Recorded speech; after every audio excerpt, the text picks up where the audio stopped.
Voilà. Eh. Allez, il accélère pas fort, mais vous verrez tout à l'heure qu'il va repartir. On lui demandera. Mais alors, regardez comment il sort. Bah, c'est une voiture de course. Donc, qui dit voiture de course dit arceau. Arceau, vous savez à quoi ça sert un arceau? Ça se protéger en compétition. D'ailleurs, c'est la norme, hein, c'est obligatoire. En cas d'accident, il faut que la cellule,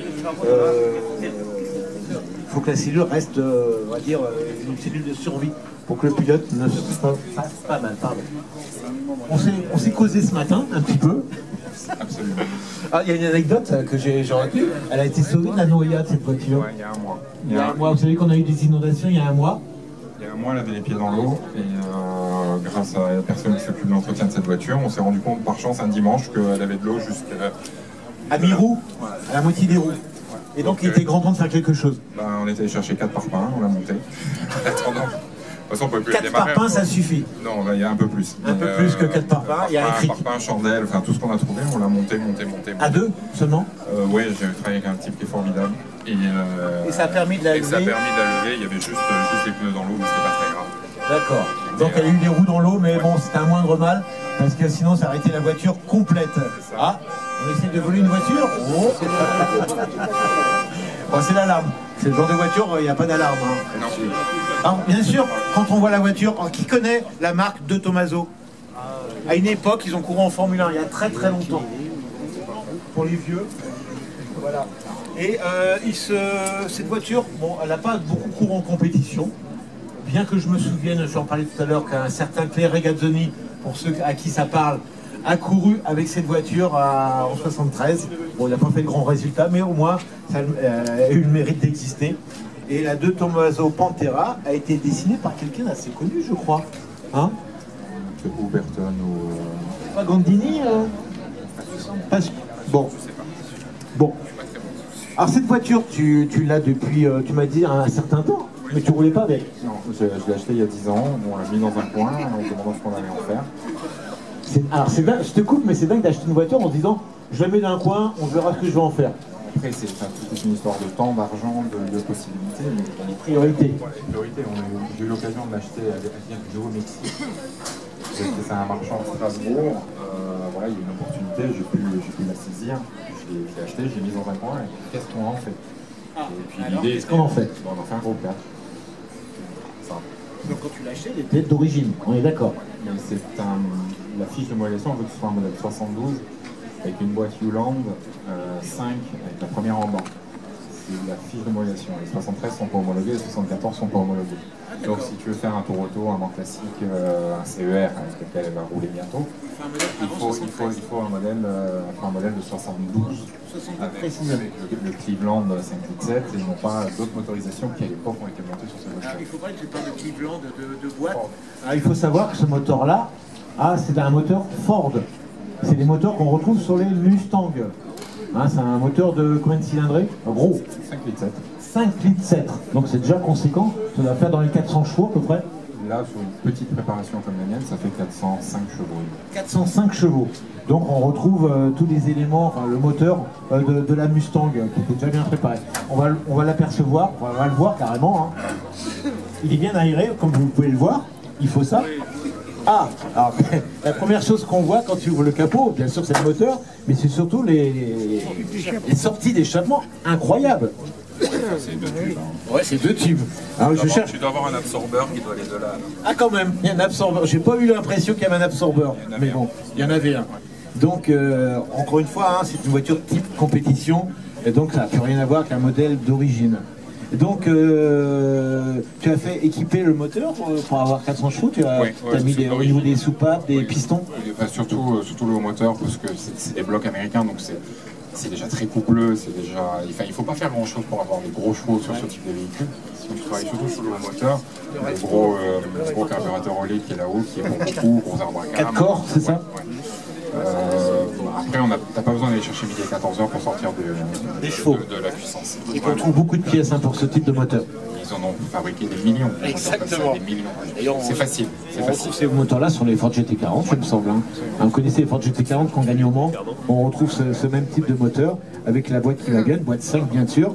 Alors vous remarquerez que bien sûr que la commande de boîte est assez longue, hein, avec des cardans, pour arriver jusqu'au pilote. Donc il n'y a pas trop de jeu, non? Ça va. Non, ça va. Ouais. Ça va. Puis après, c'est une voiture de 1970. Hein, donc, voilà. Il ne faut pas s'attendre non plus à quand on voit les roues, hein, c'est impressionnant. Hein. Impressionnant. Tu as équipé cette voiture en groupe 4, comme tu disais. C'est pour faire quoi? C'est pour faire du circuit C'est principalement du circuit et faire du CEVR. Roulage. Ouais. Le CEVR, c'est une discipline de chez Peter Auto, qui est l'organisateur du Mans Classique et ce genre de choses. Qui vient de reprendre sa retraite, je crois. Oui, bon, il a une belle équipe qui roule bien. Et donc le CEVR, tu roules avec ces autos, avec pas mal de protos, avec pas mal de Lola et pas mal de grosses autos. Et Tour Auto notamment? Oui, mais Tour Auto, je suis trop vieux maintenant. Non, mais elle est trop fatigante. Franchement, c'est épuisant. Moi, j'ai eu la chance de faire des Tours Auto, mais c'est pénible. C'est pénible. C'est pénible.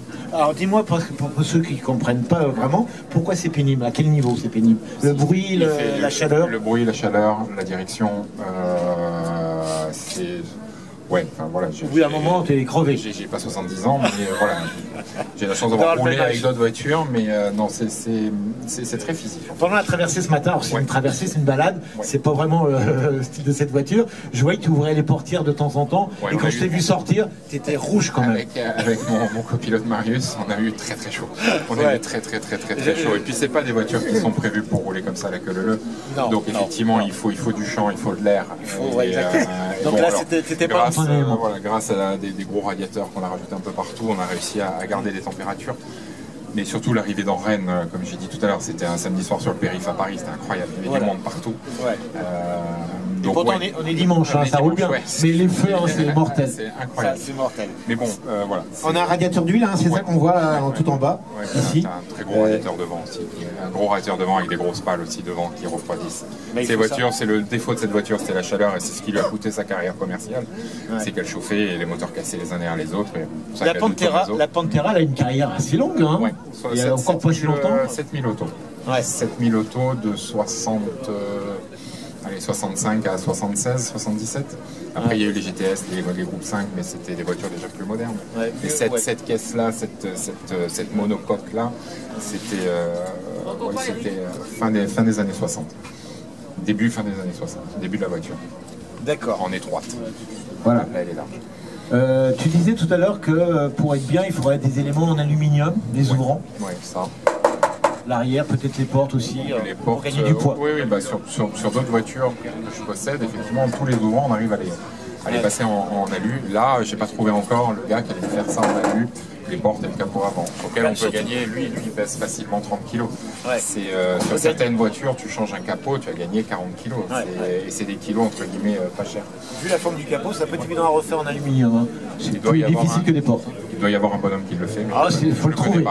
Ça doit sûrement exister. Hein. Je le connais pas. Ça doit sûrement exister. Et donc en fait, tu roules depuis combien de temps avec? Il n'y a pas longtemps en fait, c'est récent. On va dire combien de temps? La voiture a été préparée avant le Covid. Pendant le Covid, elle est restée 3 ans dans un garage à Bordeaux. Après, professionnellement, j'ai pas eu le temps de m'en occuper. Et elle est à Rennes depuis 2 mois. 2 mois et demi, où le fameux monsieur dont on parlait un peu plus tôt a fait une très grosse révision. Et on l'a sorti pour la première fois il y a 15 jours. C'est tout nouveau pour toi. C'était une bonne mise en température. C'était un bon moyen de voir 2 heures de roulage dans des conditions. Qu'est-ce qui se passe? Est-ce que on est arrivé au bout, donc c'est très bien. Bon, je suis pas inquiet, mais prochaine étape circuit alors. Prochaine étape circuit, définitivement. On aura le plaisir de se voir peut-être au Mans Classique. Hein. On y sera. Mais c'est une très belle auto. Moi, je connais ces voitures-là, mais en groupe 4, ça court pas les rues. Et quand je t'ai vu arriver ce matin, je dis waouh. Alors là, faut qu'on la présente. Alors, qui c'est qui connaissait ce type d'auto? Il y en a qui connaissent quand même. Parce que je vous jure, ça, c'est assez impressionnant. Alors regardez les roues arrière.